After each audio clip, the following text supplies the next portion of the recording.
right, well, like I said, my name is Adam. Well, I didn't say this yet, but my name is Adam Camacho. I am, and I always say, the proud principal of SDA because I truly am proud and honored to serve as the principal of this amazing school and community. And I just consider it a privilege and a very serious responsibility that I gladly accept every morning when I wake up and come to work. So thank you for that opportunity. We are going to dive right in this morning to our welcoming ritual. And so there it is. We did this earlier this week for our staff meeting, and it went over really well. So what was your favorite toy that you received as a child, whether for a birthday, for the holidays, whatever it might have been? Okay, thanks for indulging and participating in that welcoming ritual. It's something that we always strive to begin with at the beginning of every meeting. It's just part of our sort of commitment to wellness. And so we are going to, I'm going to actually pass the next slide over to Dr. Jeremy Meadows, and he's going to kind of go over the agenda, and then we'll segue right into Alexa and ASB. All right, so just a quick overview of our agenda for today. We're going to go quickly through some announcements from ASB, Counseling Foundation, our Bridge Committee, and any upcoming events. We will go over our reopening survey results and kind of talk about percentages. And then we have a special treat at the end with a teacher panel. I also want to just make sure I let you know who else is here. We have Celeste Barnett and Katie Bendix, my co-assistant principals. And just that's kind of the rundown for today. Just wanted to start with that. All right, take it away, Alexa, ASB. Awesome. So my name is Alexa Mendez, and I'm honored to be serving as our current ASB president. And today I'll just give a very brief update about some things that have been going on in ASB and the events that we've been putting on, as well as what we're looking forward to in the future. So first, we kicked off the month with our Madden football tournament, which is in place of our typical flag football tournament that we do at the beginning of November. Then we transitioned into our homecoming week, another tradition that we were able to do virtually by having people send in pictures to our Instagram account and then reposting those on our story. The homecoming week concluded with a homecoming game event. It was called the Legendary Extra Special Mustang Quiz Game, and that consisted of 3 different Kahoots covering a variety of topics, including general trivia, SDA trivia, and popular culture trivia. The winners of those different games received fun, festive prizes like fuzzy socks, and the very last question of the last Kahoot, we announced our homecoming royalty for our senior class. So usually we start with many candidates, and we had 6 this year that were all featured in our homecoming assembly. And then the seniors voted to pick 2. So this year's winners were Grace Keith and Wesley Lehman, and they were awarded with some crowns and a basket of goodies, including balloons and pre-wrapped candies. Then we posted a virtual tour on our YouTube channel, which is fun for our freshmen who may not be on campus before and are looking to come back in January to give them a little feel for what our culture is like. We also had a skate demo, which is another favorite SDA tradition where we honored our skaters, including current students, staff members, and even some professional alumni. Both the tour and the skate demo are available on the YouTube channel as well. We also had a fall projection night where you can see in the far left picture with the cars, had people come by and drop off canned foods. We were working with the PALs to organize this. And in the very back, we had a video projecting of a Charlie Brown Thanksgiving, and we're handing out fun pre-wrapped candy apple pops. So it was a very festive night before we went on to our break. Lastly, during the month of December, we had 2 additional Q&A Instagram Live sessions featuring our awesome administration team as well as our math teachers. Then our upcoming events that we're looking forward to. Today is our SDA Bazaar. We'll have different Google Meets that students can hop into and see some jewelry and books and stickers that our students have made. They will be selling those and are available for pickup tomorrow at SDA on campus. And we also have a projection night drive-by coming up, and that will be doubled with our Adopt a Family, which a lot of our groups and clubs and homerooms on campus are participating in collecting gifts. We have 24 families this year, which is awesome. And we're partnering with Salvation Army to make this happen. ASB elections are ramping up as well. Today is the first day of campaigning. Next week, we'll have Q&As with all of the candidates for the executive officer positions. And then we'll have the speeches next Friday, voting from that Friday all the way through Tuesday. We are working on a game pigeon tournament as well, so a virtual text game tournament during the week of the election too. And we are also planning a non-school sponsored light show. So at the Del Mar Fairgrounds on December 11th, if students want to go there, again, it's not school sponsored, but it is a great opportunity. And by using our very own SDA code, they can get a $5 discount. And lastly, we're looking to have a safe and fun welcome. We're working on creative ways to interact with our students coming on campus at the beginning of January and making sure to follow all of the guidelines with that as well. So if you want to stay connected with us, please feel free to follow us on our Instagram at SDA Student Life. Check out our YouTube channel. You can just look up SDA ASB and make sure your students are enrolled in our 2 school-wide Google Classrooms where we post a lot of our announcements. Thank you so much for your time and have a great rest of your Friday. Awesome. Thank you, Alexa. As always, very thorough. We appreciate your leadership. You're doing a great job. Thank you very much. All right, we're going to segue right into Miss Vicki De Jesus, our head counselor. Yes, thank you very much. We're wrapping up the year, and what a year it's been. Each year, Time Magazine comes out with their Person of the Year, and it's always very interesting. And so our department wanted to acknowledge that if I had any say at all for this year, our Person of the Year would be parents, quite honestly. The extraordinary work that you're doing at home to support your students is felt, is appreciated. We're your partners. Here in the counseling department, we have families that are sharing very personal stories, and we know the challenges. Please continue to reach out to us. We're a great ear to listen if you just need to just let some things go. So please remember that we are here to support you, and we appreciate all of the support you're giving to your children at home. Better days are coming very, very soon. But until then, carry on, take care of yourselves, and know that we support you here. Quickly, we're going to be sending our 9th grade families a 4-year plan video. So it talks about what is a 4-year plan and how do you fill one out, and high school graduation requirements, college requirements. So that's going to be going out to your emails in the next couple weeks. And lastly, we are working very, very busily with our 12th graders still with college applications, scholarships. There's been the UC and the Cal State University applications that have been extended. So we're still working with our seniors. And then we go into the next phase of scholarships. So lots more information coming forward. Thank you, and happy holidays from the counseling department. Thank you, Vicki. Appreciate that very much. Leslie Saldana, our executive director of our amazing foundation. You're next. Hi, good morning. Nice to be with you all today on a beautiful Friday. Just to echo what Vicki's comments and her expression of gratitude, certainly feeling that.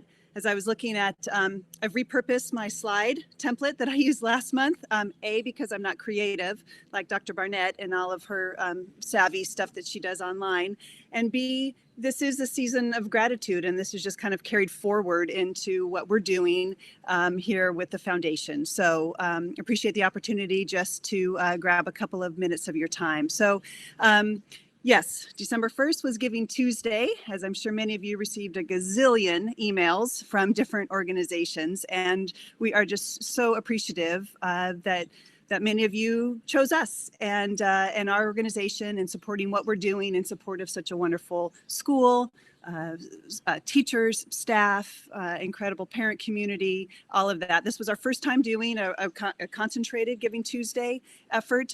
So again, appreciate the work of the board, specifically the fundraising committee, as well as our amazing Veronica Clough that we've mentioned before. And she's so talented and helped us to really get our message out there, help tell the story, and you responded, and we really do appreciate that. And then I just wanted to mention a couple of things. They're all going to be in the e-blast that will be coming out later this afternoon, but easy, low-hanging fruit ways that you can continue to support our school. Amazon Smile, a lot of us are out there doing that now on Amazon. Really easy to select SDA as a recipient organization. Amazon gives back. It does not add anything to what you're purchasing, but they give back a certain percentage, and that always helps. So think about that when you're out on Amazon and making some purchases. Revolution Prep, our test prep partner, continues to offer some gift cards. They have one now, I think it's $200 off for any type of tutoring, whether that's private tutoring, group tutoring. Please check that out if that's something that would help your family. And then in addition, we have a couple of restaurant nights. I hope by now you're still not eating turkey, but if you are, here's an excuse to maybe do something a little different. And we have a couple of those coming up next week. And just to take a minute to talk about the restaurants, and we know that businesses are hurting. This really is such a win-win that we can support our local businesses. They're continuing to support us, which is just remarkable. So really do appreciate that. And a quick blast about the Seas Candy, which is in support of our music boosters and the music program at SDA. And I mentioned hurry because today is the last day. I just was on last night ordering my dark chocolate. But again, all of those links will be in the e-blast. So again, very best to you for a lovely holiday season, and appreciate the support. Thank you. Yay. Thank you, Leslie. And the feeling is mutual. We really appreciate your hard work, along with all the just graciousness that the foundation always provides our school. So thank you very much. Let's go. We're moving on to representing SDA's Bridge Committee is Ms. McCormick.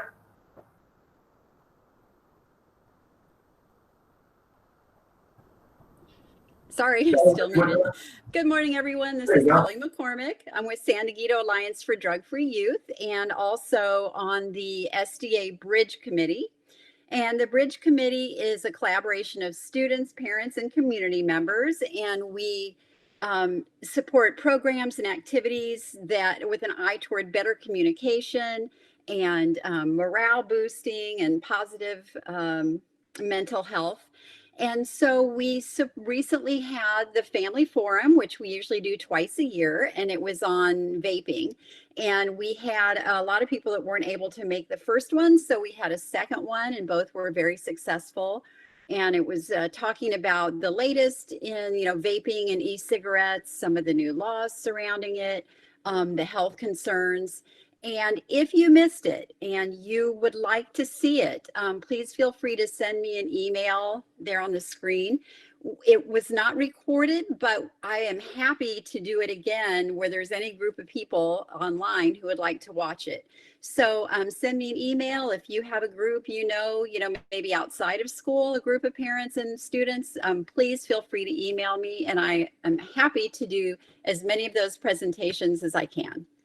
And we also recently had we've been doing the pet project. That's been a lot of fun where staff and students send in pictures of themselves with their pets. And that's how we took Canine Unwind virtual. And I would also like to invite any students and parents who are interested to join us for our next Bridge Committee meeting. It's going to be December 10th at 5:15. And we welcome your ideas and suggestions and participations. Again, would love to have more parents and students joining us on the committee. And my email is there on the screen. And thank you very much. Thank you, Kelly. We appreciate it. And one of the things that I miss so dearly about being on campus is that Canine Unwind. So it's been really fun to see that virtual component. Yeah, thank you. Thank you. All right, so before we kind of dive into the meat of what we have to share with you today regarding our survey results and then our teacher panel in just a little bit, I wanted to review some important dates coming up here. December 18th is our last school day before our winter break. That's coming up here pretty quickly. We have 2 more weeks. And January 4th was that target date for our 1 time per week campus access. So that's the day that we return from our winter break. January 22nd is the end of quarter 2, and the 27th will be the start of our quarter 3. So we have a couple days off there for our term break. Coming up in the next week and a half, we will have progress report grades that will be available in Aries. These progress report grades are not reported on transcripts. They are informational for you. They will be, in grade history, but not reported anywhere official. And your students will be receiving a progress report grade for their homeroom. Lastly, on my end, a quick athletics update. Earlier this week on Wednesday, CIF did send out some notification that our season 1 start date, which was December 12th, has been temporarily put on hold. So at this time, we don't have a new start date for that season. However, we've been told that in early January, we should have some more information. We're right now just awaiting some guidance from the state. A couple of decisions that have been made is that for that season 1, we will not be having any regional or state competitions. And that's really to just extend the season for all schools. So those last couple of weeks that are typically for regional or state competition will be made available for season play. And our boys volleyball season has been moved into season 2, which is typically where boys volleyball does practice and compete. So that's been moved back to season 2. We are still running some athletic credit for PE auctions for our season 1 sports, and we're looking at opportunities for our season 2 sports to get back on campus as well in our stable cohorts. We're working with our coaches right now. Athletic director and I have been in various meetings, and we're trying to get things dialed in to get some students here on campus for conditioning. All right, that is, I know, that was a lot. That was a lot. Is that it? All right, next slide. Okay. Thank you. Okay, so diving back into the reopening survey, we had, as we mentioned in previous communications, the survey closed this past Monday, which was November 30th at 4 p.m. And we had a very high, what I would consider a very high response rate at 80%. So thank you for passing along the word and committing to answering the survey. It really is helping us plan. While we're still cleaning up the data, just removing things like duplicates and other sort of common errors, we do have some things to share with you. And so more information is coming soon. But here's a really important point that I want to continue to reiterate, because there seems to be a little confusion around what these surveys mean. And so I'm just going to read this verbatim. Families will be resurveyed before quarter 4. We have not wavered on that. We've committed to that from the very beginning. And or if there is a significant change in the structure or the schedule or safety guidelines at any time.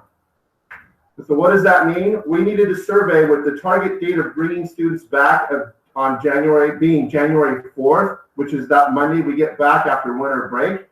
We only have I believe it's 3 weeks in January that in those 3 weeks wrap up quarter 2.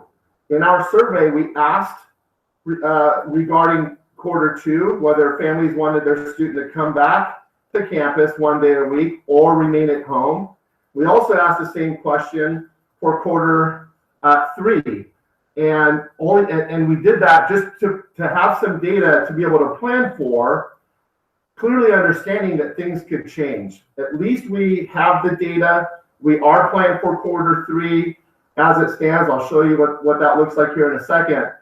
And then just know the important piece with this is if things significantly change, as I said at last month's Coffee with Camacho, and as we stated in the survey, we will go back out and survey so that we are surveying with accurate and up-to-date information. So that's important to us. It's important to our planning so that we're meeting our district's master plan for reopening, for a safe reopen for kids on campus. So let's move on.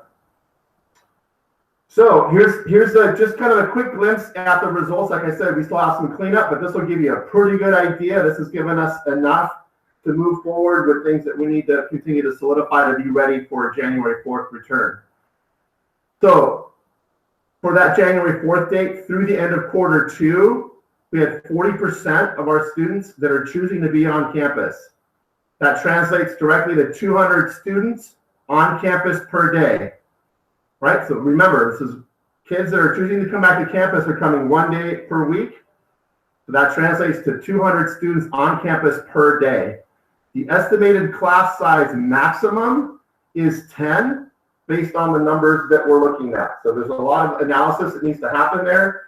The range can be plus or minus a little bit, but that's a good solid number. So I think it really provides some foundational information. And just to get grounded on that number, I think it's a very solid number.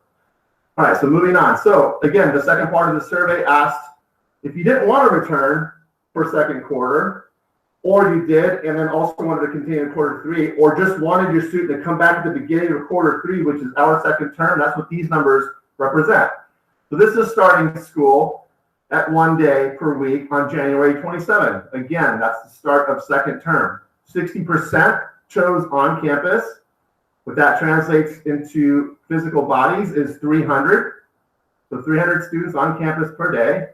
And that estimated class size maximum is 13. Again, plus or minus a little bit, just based on things that we still need to clean up.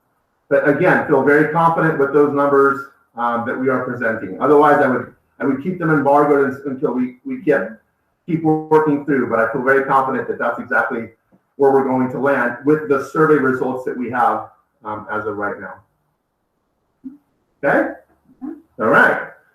So again, thank you for completing the survey. And there have been, so just so you know, there have been some people that had some glitches and whatnot. We have not turned anybody away. Anybody who didn't meet the deadline and had some concerns needed to change their selection. We've allowed people to do that. We're not in the business of saying no one way or the other. So we'll work with that as we go, as things change. And our goal is to really help people, like I said from the very beginning, make an informed, safe decision for their family and their students. So that's what we're committed to. Okay. Again, just to reiterate what Adam had shared previously, as we're working through kind of cleaning up the data and looking at our student grouping, we will be communicating in the days to come where each student would be reporting, but we're still working on identifying the most balanced school-wide schedule for students. So we will be communicating soon. Awesome. So we say soon, I want to be specific, a little more specific about that. We will communicate with all of our families before we leave for winter break so that there are no surprises. Students know where to go, especially if you're coming on campus. They know where to go, what day they're supposed to be on campus, etc. Before we leave for winter break. Okay, so you can expect that and count on that. Right. Okay, thank you. All right, we have a treat for you now. Back in the old days when we would meet in the Mustang Commons, we would regularly bring in teachers and student groups to do showcases. We had students who would come in and do performances from drama and chemistry class and all different kinds of things. And so we're trying to figure out how to do some of those things virtually. And we thought, what better time than now to have, let you hear from some of our teachers. I know, when I was in the classroom, I certainly didn't have to teach in the situation and within the parameters that our teachers are now teaching, and none of us went to school that way. So you may have a little bit of a sneak peek by, walking through your child's bedroom or something, and you get to see a little bit, but I guarantee there's a lot more going on that you're not aware of. And so we have invited 4 of our teachers to share with you a little bit about what it's like to teach during a pandemic, and even a little bit of a preview maybe into what things will look like when students start to come back on campus. So I'd like to introduce the 4 teachers we have here today, and then I'm going to pose a few questions for them, and if you have any questions, feel free to pop them in the chat too. We are very honored to have Leo Fletes. He is one of our math teachers. Angela Jackson, art teacher. Yoshi Levasseur, English teacher, and Paige Pennock, English teacher. So I'm going to pose a question, and then we'll have maybe two of the teachers answer, and then we'll move on to another, just so we can get a range of questions posed. So my first question is, what's working well? Now that some time has passed and we've transitioned into not the emergency remote, but now we're into more planned virtual learning, what's working well? And any of you four teachers, feel free to respond. I can respond, Celeste. This is Paige Pennock, English.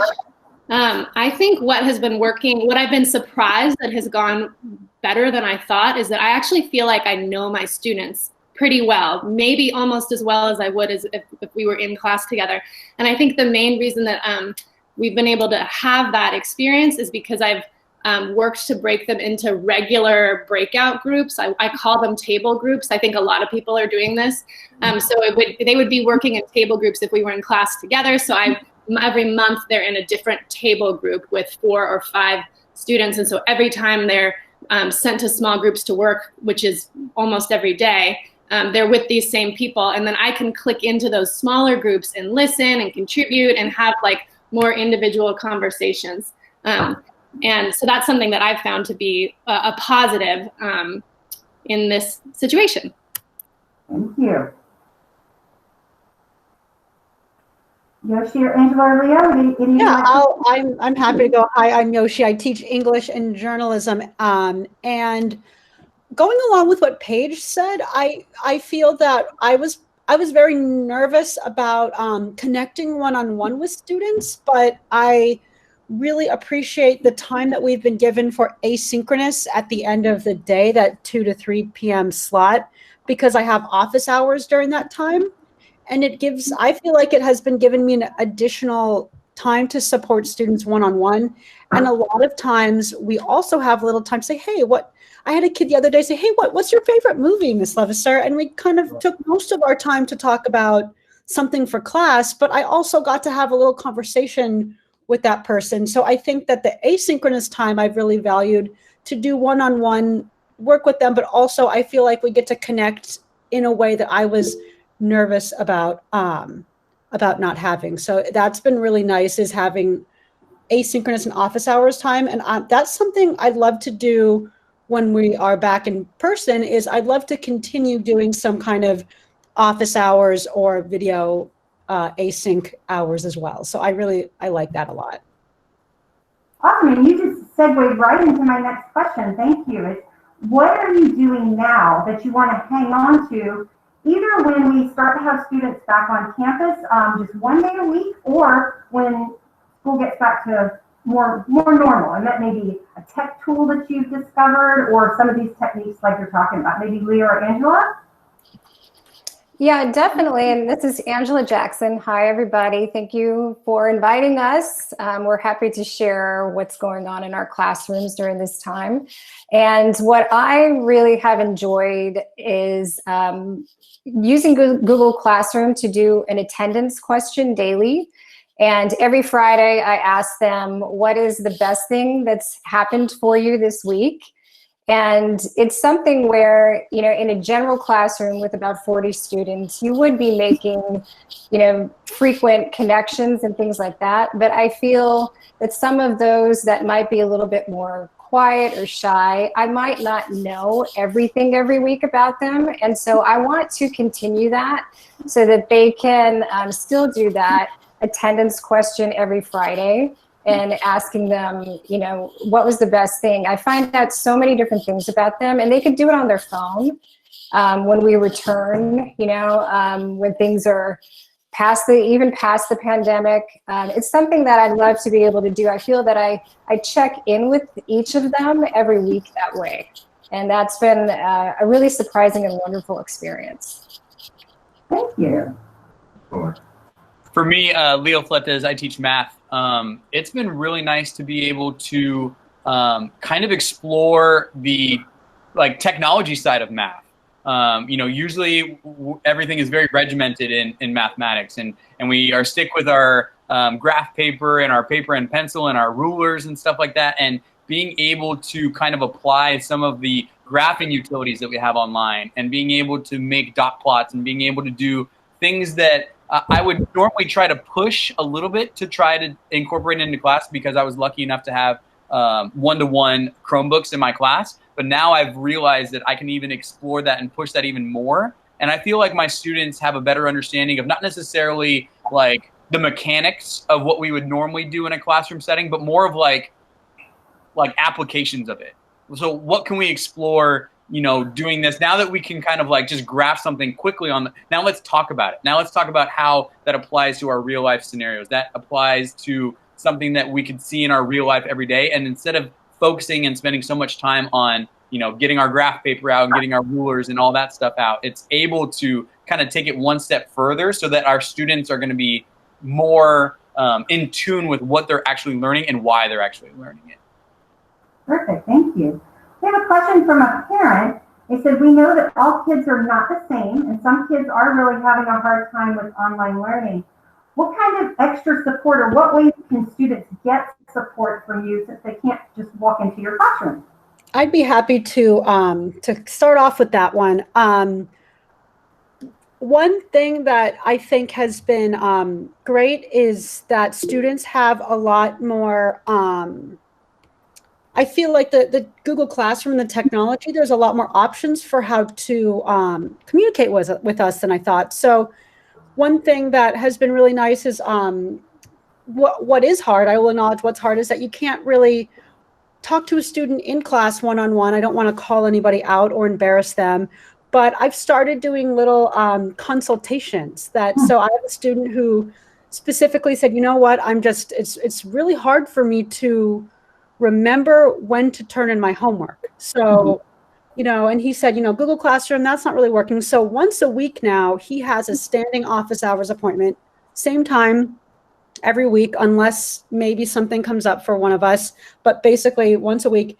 And we sit there and we talk about, okay, what are some strategies to be organized? How can I help you to get the homework done for today? What do you need to be supported? So I feel there's a lot of opportunity for that. And I've been doing that too, having different ways to connect with them one-on-one.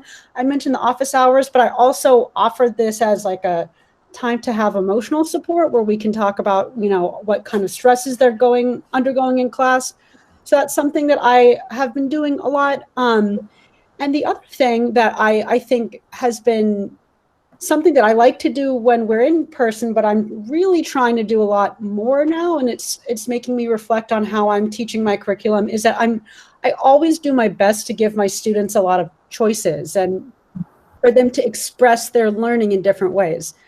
I teach English, so of course I have to, you know, teach your students how to write an essay, but I want them to know that they can also express themselves through different types of things. So we also often I'll add on art or different types of mediums onto those essays so that they can feel that they're showing who they are in a way that maybe they couldn't if it was only an essay or only a reading response question.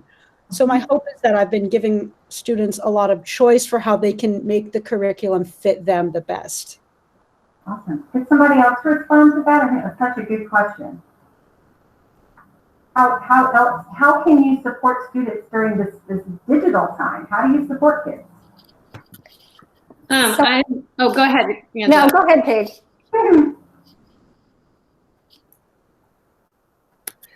Okay, I'll jump in. So I love what Yoshi had to say about the office hours. And I too have a couple of students who have regular standing weekly appointments. And that has been something that I love and would love to be able to continue, or would like to continue into like non-pandemic world. Also, I get a lot of feedback from my students. They have been so fantastic giving me tips, like really gently giving me tips on technology. A couple of weeks ago, every time I think I have it all nailed, I do something really dumb, like forget to unmute myself or don't have the settings correct in a document. I'm getting so much better, but my students have been so patient and so kind in helping me do a better job. But one of my students a couple weeks ago, I have a document that I call Week at a Glance on Classroom, which is new for me, and it's something I will continue into the non-pandemic world. It's like the go-to place. Everything's linked on there. So if you have a question in my English class, you go to that document and everything's there. But I had it posted. I was posting it once a week on Sunday nights, and one of my students said it'd be really awesome if you could make that a continuous document, post a new one in that same old document so we can be able to go back and see things and find things more easily. Oh, that's so easy. What a great change. I didn't think of doing it myself. So sometimes my changes to support students comes from the students themselves, and I love getting their suggestions. Thank you. Angela, go ahead, hon.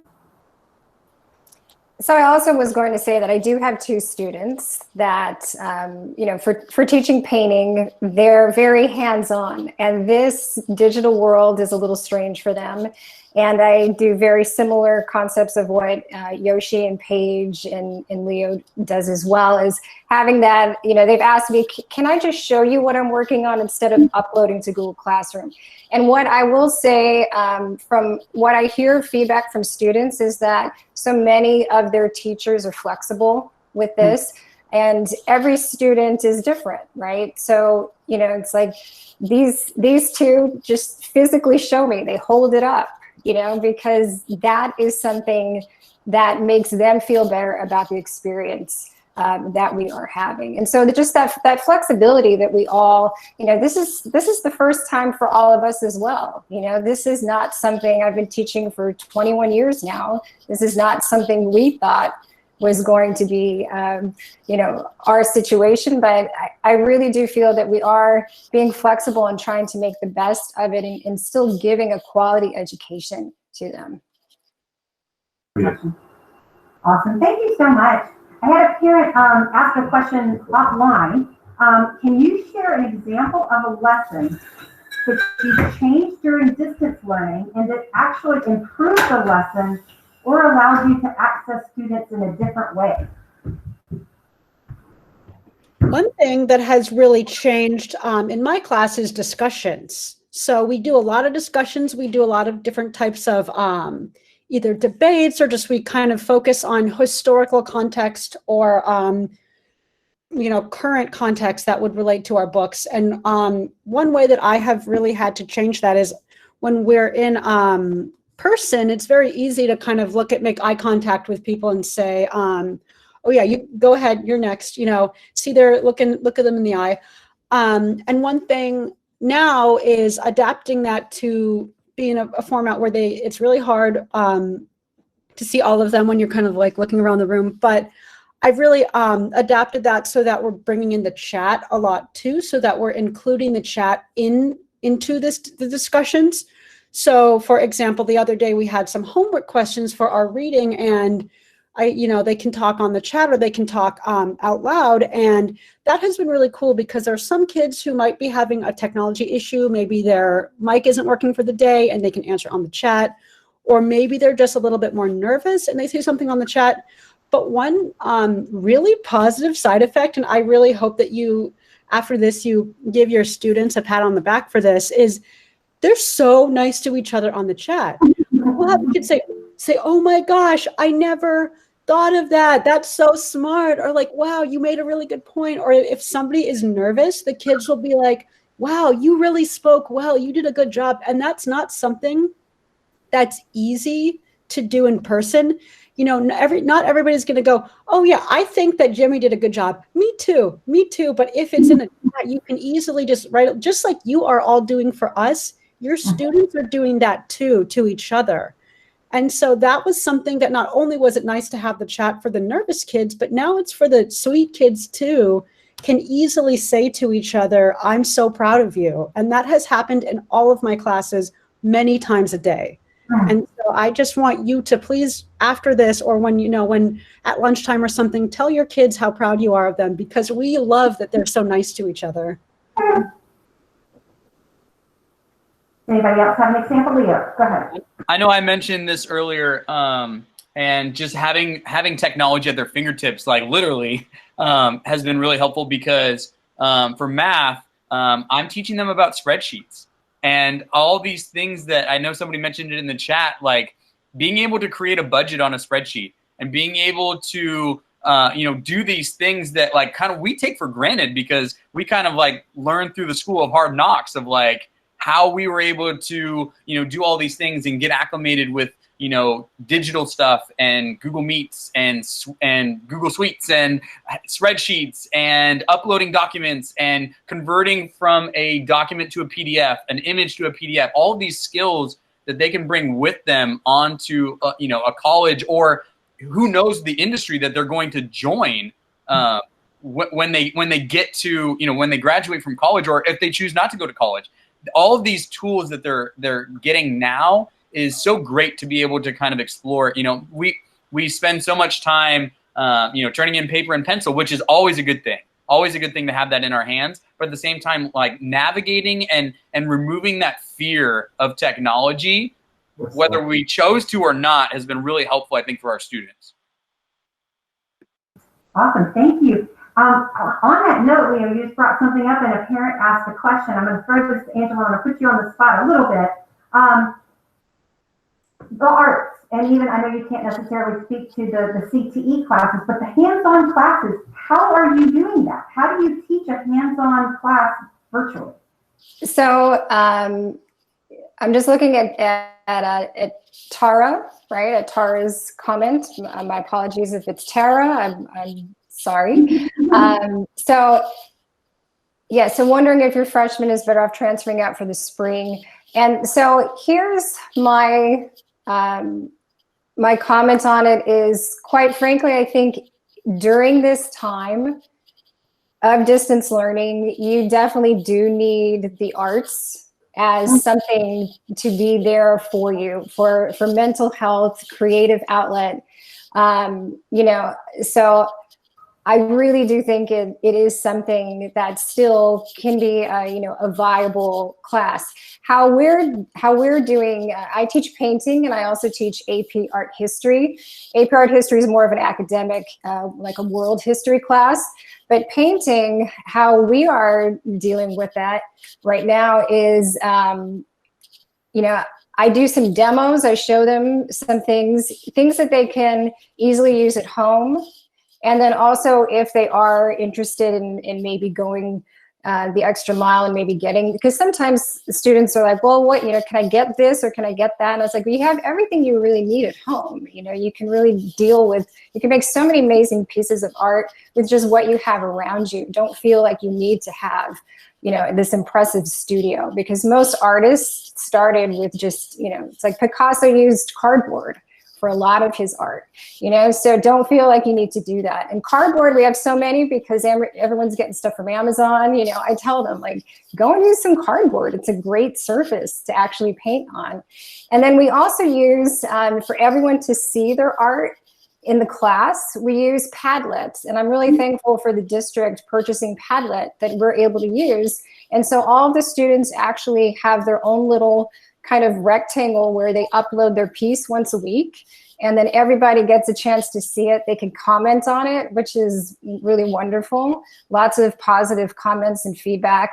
And then we also go into breakout rooms, and we go into our tables, like they'd be sitting at their tables in class, and then they talk about the work that they created, and then they share out, and then they respond with their table groups as well. And so I really do think it's still such an important part of just mental health. Yeah. Thank you, Angela. Hey, I'm gonna put you on the spot too, because I know you were able to have some kids come on campus at the end of the school day, and that's not viable for everybody right now. But can you just explain a little bit about the opportunity you were able to offer? Sure. So when we're on campus normally, when I teach the novel, The Great Gatsby, I happen to have an art background as well, and I love to bring art in when possible. So I've always had a watercoloring day where it's like linked to, like, we do academic writing around it too, but I have students think about like an image or symbol that stuck out to them from the novel, and then they do some writing around that, and then I give them watercolors and they watercolor it, and then we listen to jazz because it's about the 20s, and then they are able to circle around and see each other's art. That's what I've done in class. But so I invited students as an optional thing. I had 15 students come to campus, and we sat outside 6 feet apart in lawn chairs, and I gave them my little JV watercolor sets. Some of them brought like beautiful watercolor sets from home and had really nice art, but I did provide them some like printer paper and my little kid watercolor sets, and we did the same writing around it, and I didn't have them walk around and look at each other's, but we took turns like talking about why they painted things the way they did, and it was really fun. But I think mostly it was so fun for me to get to see them in the flesh, and for them to get to see each other in the flesh. And like I said before, I feel like I know these kids, even though I have been seeing them in these little digital squares. So that was one thing that we did that I really enjoyed. Thank you so much. All right, I'm gonna ask the elephant in the room question. A parent asked, how are you feeling about coming back?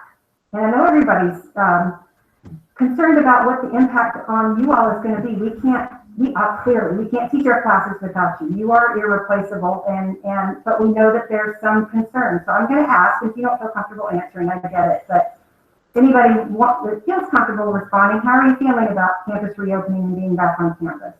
I'll start. I like to be the first. I'll be honest. I live with a congenital heart defect that I've been monitored for since I was less than a year old, and I am in an incredibly high risk category because of that. And so I am really very nervous about coming back, if I'm being frank, and I want to be as honest as I can with this. And my doctors have recommended that I don't work from campus right now because of how things are.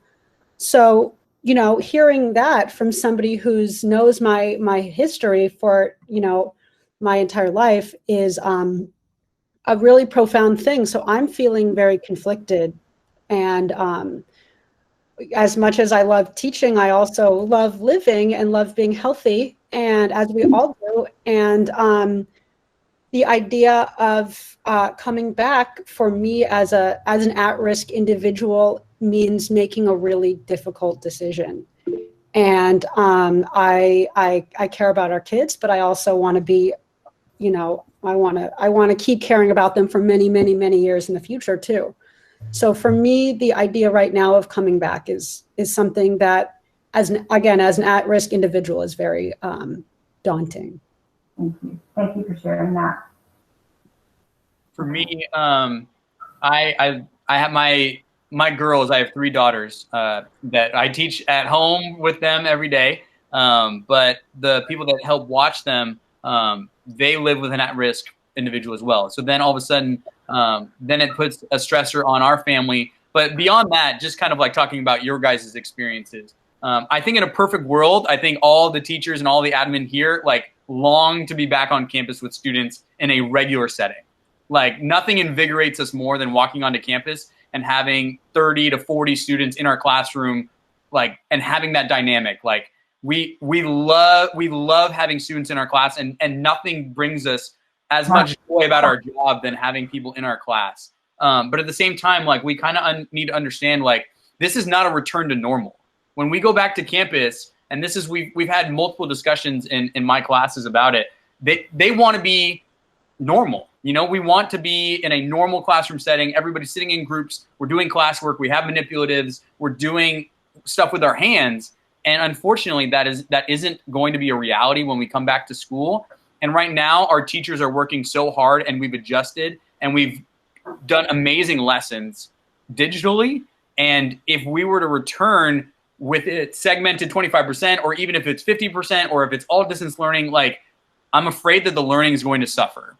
And that's what I'm most concerned with is I'm most concerned that my students that have done an amazing job adapting, and whether they should have to do that, obviously that's not what our goal should be. But at the same time, I know that as a teacher, I'm able to communicate better in this setting with everybody all the same versus 25% in my classroom and other people still at home, but then the people that are in class don't have the same, like, they can't have advantages of being, it's just, I think it's better to just keep everything the way that it is, because I know that the learning experience is probably not the same, but it's definitely better than it could be if we go back and it's not normal.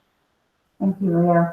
I have one more quick question. You touched on it a little bit before, but what is something that you want parents to know about their kids? What do you see about their kids in the classroom that you would like for them to know?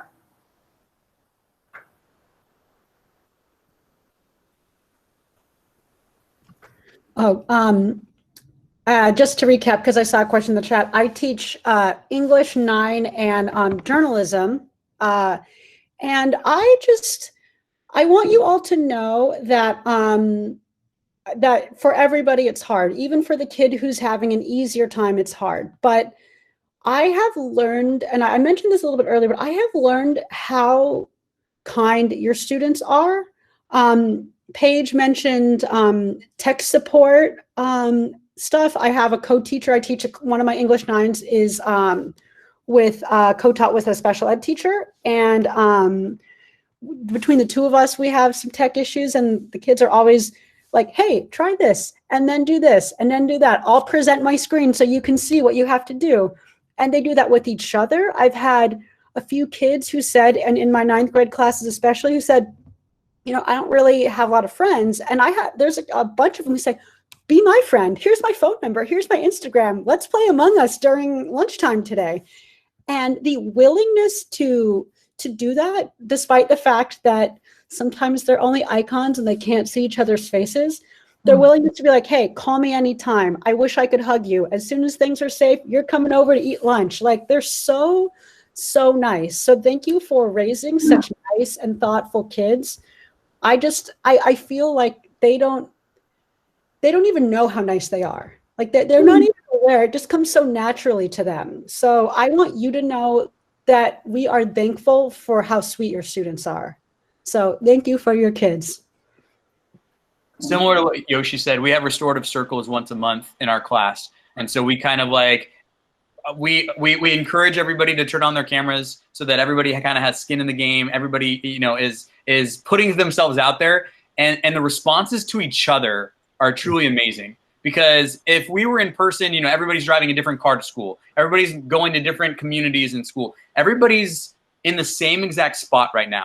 You know, everybody's dealing with the power outages going on in our houses. Everybody's going like, oh man, like my internet isn't working either. And just having those moments where like they are seriously, I know it's cliche, but they're literally all in this together. And so the connections that they're able to make and the empathy that they have with each other because of these circumstances is truly amazing. Because I have so many students that like literally would never have found each other if they were in person because they're too shy or whatever. And I've had some students that are just like, they're going to be lifelong friends. Like you can literally tell that they just like Yoshi was saying, like they made connections because they had the safety of all being in the same exact spot together. And it's just truly beautiful to see like some, like those students like that might not have found each other have really found each other. Awesome. I can't. That's just the perfect way to end. And Leo, having had the privilege of being in your classroom to observe as you did one of those restorative circles, it's just the environment that not, you know, it's not just you, it's everybody that's working so hard to create that safe, always, whether we're in brick and mortar and especially now in this online way of teaching and learning. It's just the ability you guys have to create that safe, vulnerable space. The kids trust you and can be themselves and be open and honest. And that's how we get, you know, even beyond teaching what the curriculum is, that's how we're able to access them as well with all the other things that they're wondering and processing and questioning. And then that's, you know, it's just a great way to keep an eye and an ear on the ground with all the things that come up. It just reminds me how comprehensive our services are here. And I can't, you know, this is December. I know we just came off Thanksgiving break, and it's just, I'm deeply, deeply reminded how much gratitude I have for all of your hard work. And I mean, teachers and staff, not only you, but also our parents and our kids at home. This is so different so different. The adjustment, the commitment, the struggle, the successes, all of it is very real, and we're all meandering through this together. We've all said that many times, and we're trying the best we can not to let anybody, fall off the tracks. And when they do, just like when we are in brick and mortar, we rally around people, all people, and do our best to support. And that's the spirit and the culture, and just what the rich history of SDA really has provided for all of us. And just super grateful. All that said, I'm just so grateful on a Friday. We're wrapping up the week as we head into the weekend. It's just a great opportunity to reflect. I can't thank you enough. This is like an in-depth back to school night opportunity for our parents. I know your time is valuable. We took your prep period this morning and your asynchronous time, so thank you for volunteering. We know that almost everybody, I'm sure everybody would have loved to have done this, but we went straight to you guys because you're available right now. So thank you again for taking the time.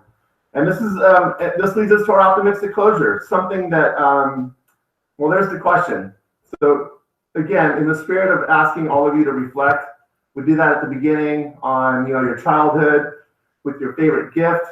This is another one. So who is one teacher or one educator, one coach, one person that you'd like to celebrate for making a positive difference in your life? If you could put that person's name, we probably won't know who it is in the chat box, but the act of doing that, just to take you back there for a sec, would be a great way to wrap up. I can't thank you enough, parents, staff members that are present, for being here today. Moving forward, and we'll communicate this as we head into the new year. We're wishing you in between now and then a safe and healthy holiday season. We know we've got some time here before the winter break, and then when we come back from winter break, we've got to wrap up a quick 3 weeks in quarter two. And so anyway, we wish you well. We want you to be well. In the new year, so in January, it is very likely that we will move Coffee with Camacho back to the 8 a.m. hour moving forward through the spring. Just wanted to throw that out there. We'll communicate that with plenty of notice. But anyway, so if you wouldn't mind, back to the optimistic closure in the chat box. Put that person's name in there. For me, it's always been my 5th grade teacher, Mrs. Bowles. She saved my life in so many different ways. Great, safe classroom, somebody who just always made sure I was okay. Had enough to eat, did my homework, got on me when I didn't do my homework, called home, which was the scariest thing in the world. She saved me. Mrs. Bowles, my 5th grade teacher. Anyway, be well. We miss you. We love our community. Thank you again for all your support. Have a great weekend. Thank you. Thank you, teachers. Again, much gratitude. Thank you.